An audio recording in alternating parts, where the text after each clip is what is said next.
Let's start with Kentucky and Georgia. Georgia's a 20.5-point favorite. Number 12, Georgia, by the way, after losing that game to Alabama. The over-under I have is 5 sacks for Georgia. It's kind of a lot. It's what Georgia has in the season. Oh, wow. 5. Yeah, that's it. 3 of them are from Chris Cole, by the way. It's been look, it hasn't been necessarily a sack-heavy team under Kirby Smart. If you look at all the defensive talent that Georgia has had over the course of the last decade, you'll be surprised to then line it up with a box score and look at some of the numbers that they've put up, despite how good some of these guys have gone on to be, in the NFL, how decorated they were in college. It's just been the way that they kind of rotate guys in that front seven. But they've still also finished in the top 50 in sacks all but 1 year under Kirby Smart. This year, as it stands, I know they've only played 4 games. They're 121st in FBS in sacks. Only 1 quarterback hit to add to those, by the way. Definitely explains the third down struggles that they had against Alabama, why Ty Simpson looks so comfortable. Bama converts 13 third downs in that game. And this has just been an area of weakness for Georgia this year. They lost Jalen Walker and Mykel Williams to the draft. But in previous years, you would just say, all right, no big deal. They'll reload. That's just what Georgia does. And there's still talent there. But a guy like Damon Wilson II, he hits the portal very late in the cycle, by the way, and is now doing great things at Mizzou. He leads the SEC with 22 pressures, 16 hurries. That guy's been awesome so far. A guy like Sam Mpemba, who left for A&M, would have been one of these, top 50, top 100 guys that by the time he hits year 3 at Georgia, you just kind of expect him to pop. And I'm not saying that he's exploding at A&M, but just one of these guys that you could just turn to and say, go get us a pressure on third down, be a specialist right now. And they just kind of lack that right now. And it's not to say that they lack talent, but there's just so much more pressure, I think, on these younger guys to get home. And Georgia is just kind of having to figure out what exactly that looks like. Georgia doesn't have an edge rusher, Will, with more than 3 hurries. That's really bad, especially when you consider there are 53 SEC edge rushers with at least 3 hurries this year. 53. That's crazy, man. I feel like from Georgia's standpoint, they've kind of been built to control the gaps in the line of scrimmage more than having specialized edge rushers. This is just a theory here, by the way. Tell me if this lines up with what you've seen. But if it's like, okay, the teams that have succeeded at sacks have kind of had those specialized edge rushers that get outside and free run to the quarterback. Whereas it feels like Georgia under Kirby has been a lot more concerned with, let's not really give up that home run play in the run game. Let's make sure all the gaps are controlled. Let's cover things on the back end. But to your point, that's fine to a point when the DB play is great. When your guys can hold up in coverage, when you're completely shutting down the run game, and you can kind of play in those gaps. So yeah, it feels like it's also kind of losing a step every year. Does that feel accurate? Yeah, and I think last year even with those guys, I mean, with Jalen Walker, with Mykel Williams, Mykel Williams was banged up in the first part of the season, but it was touch and go. Now, you could have games like the Texas game where they just look unstoppable. Who's getting in the way of those guys? Those are true game wreckers. And I think at this point, if you're Georgia, that's more of the hope, is that you can just get guys that pop on occasion and take over a game. Because I think game to game, it's going to probably have to be something that they work around, and Kirby Smart and Glenn Schumann need to kind of figure out, because it can improve. But I don't know that it's going to be there, especially off the edges. It's great that Chris Cole and Raylan Wilson can generate a pass rush, but like those guys are being asked to play more inside, and they're not necessarily rushing the passer 15, 20 times in a game. It's more of like a 6 to 8. And you just don't have that constant threat in those ways. So, it's been a different sort of defensive start for Georgia. Definitely a different defense than last year. But the good news for Georgia, this should be a get-right game against Kentucky. It should, because Cutter Boley, he doesn't have the mental clock just yet. We saw that when Dylan Stewart, that South Carolina defense, harassed him pretty good for 6 sacks. Kentucky's only allowed 9 sacks this year, which is not that much, but it's still pretty high considering they don't throw the football a whole lot. I was going to say they have 9 completions. So when you put that into perspective, it's like the most sacks in the world. Yeah, and if you look at it a little bit closer, like Cutter Boley, he's got 16 dropbacks that he was pressured so far, and 6 of those times he was sacked. Just 2 completions on 8 non-throwaway attempts for him this year.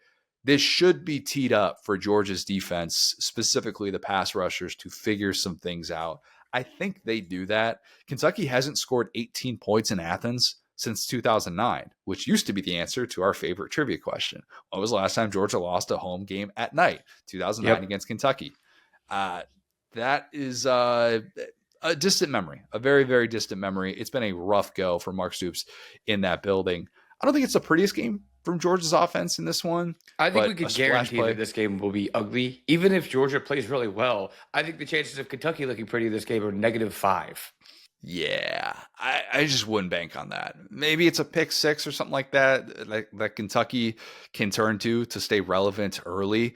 But I think they've had some issues kind of on the back end with tackling. Kentucky has and guys, getting loose in the secondary that you just aren't used to seeing that much under Mark Stoops. So I think this is a Zachariah Branch game. I think he's the one that kind of gets Georgia going. It's a man, I'm glad I called that guy moment for him.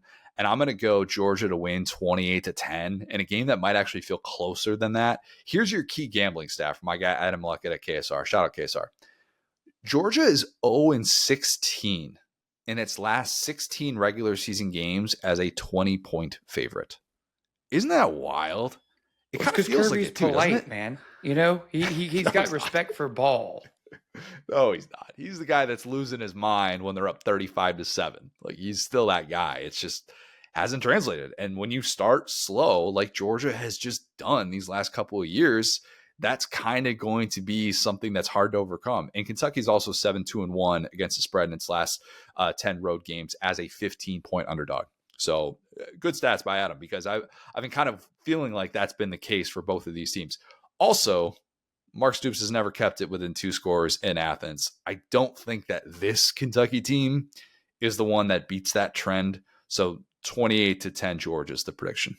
Yeah, I'm right there with you. I think this is going to be kind of a clinic for Georgia, especially you just talked about kind of resetting the clock on the trivia question last week about Georgia losing at home. Kirby's going to have lots of bottled up rage. Again, another week where it'd be terrible to be a Kirby Smart defensive player, specifically a DB. Yeesh. And I will say exactly what I just talked about, like the ball control, gap control, run control style of defense that Kirby likes to play is an absolute nightmare for this current Kentucky team, right? Because when their offense has looked competent, it has been running the football, something that I certainly can't take for granted as an LSU fan, right? But they've been able to do that in kind of some bigger spots this year against Ole Miss, against South Carolina. But then when it's all come apart has been when they have to drop back and pass the ball. Well, I don't think it's going to be an option against Georgia. I think that, when they lock in and are who they think they are, who we expect them to be. We talked about it. They got a rule change this offseason because their defensive front was confusing Texas so much.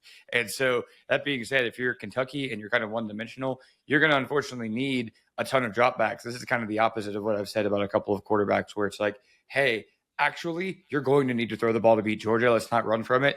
Running the ball into a wall here feels like it's going to be kind of a let's simulate this game and get it over with. So if you're Kentucky, let's have some fun. Try some new stuff. See what you got there, because you already kind of given up the Beamer ball touchdowns against Kentucky or against South Carolina.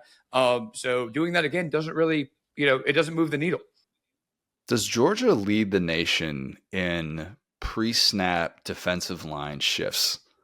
They do it so much, where I'm even jumping off sides. I'm sitting on my couch and I'm false starting. Popcorn's going everywhere. Yeah.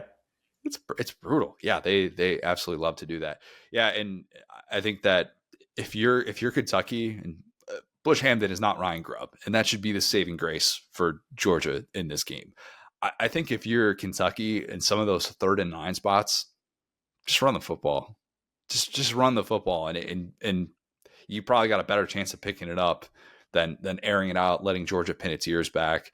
And I think there will be a lot of teams watching Georgia in hopes that they don't find those pass rushing options in this one. If they can't figure that out in this game, that is bad long term. That's something I'd be really worried about if I'm a Georgia fan. If you can't tee off against Cutter Boley, I don't know that you're teeing off against anybody in SEC play. Exactly. This is exactly what we said about South Carolina last week. It's like, hey, you shouldn't have to rely on these big plays. You should just be sound and not have it get to that point. And also, hey, if you're Mark Stoops and you find yourself running the ball on, 3rd and 9, 3rd and 8, and you get, 6 or 7 yards, you can go for it on 4th down.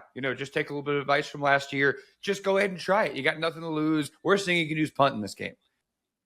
They're 7-2-1. Covering the spread as a 15-point dog in these spots for a reason. Well, Stoops is playing for the spread. There you go. He's trying to not lose big.